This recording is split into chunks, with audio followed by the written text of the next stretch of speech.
Today, we know Bethesda as the software giant that brought us a number of largely open-world titles gamers have used to explore fantasy worlds and escape reality.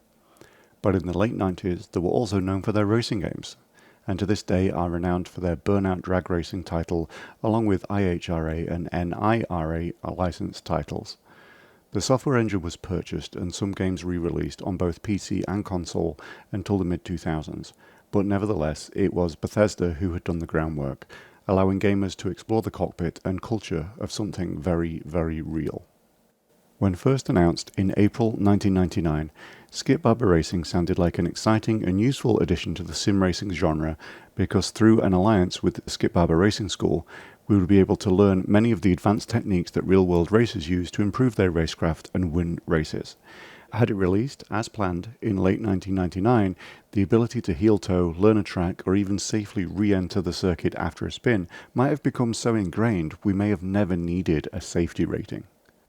While we only got to see a simple summary page for the title on Bethesda's website, a few screenshots and some interviews with the developers, it's very clear that lead designer Brent Erickson, the man also responsible for those drag racing titles, believed his engine and the dynamics of the cars in Skip Barber Racing were on par or better than Grand Prix Legends. Not only that, but it would feature things GPL did not, such as wet weather and an open architecture to support modding. Bethesda was serious about this. You've only got to look at the XCar website to see just how in-depth their studies were. If you read it today, the information on techniques, setups, handling and physics are accurate and useful. Add comprehensive evaluation and feedback from the Skip Barber curriculum based on your performance in simulating a 3-day racing school, and we could have genuinely improved the speed and racecraft of every sim racer in the hobby. Skip Barber Racing was to include the racing school along with both the Formula Mazda and Reynard designed Barber Pro Series cars. You'd work your way through the curriculum and graduate into a fully fledged virtual Barber Pro Championship with all the real tracks. After a delay into 2000, however, ZeniMax were the new owners and everything changed. Upper management lost interest in racing games and a frustrated Ericsson left the company. His team was shut down and Skip Barber was cancelled.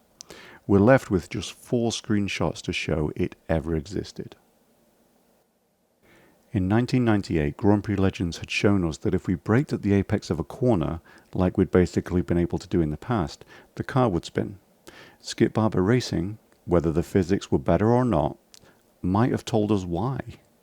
It's just plain sad to think what Skip Barber Racing could have taught us and what the consequences have been of its loss for clean driving and more.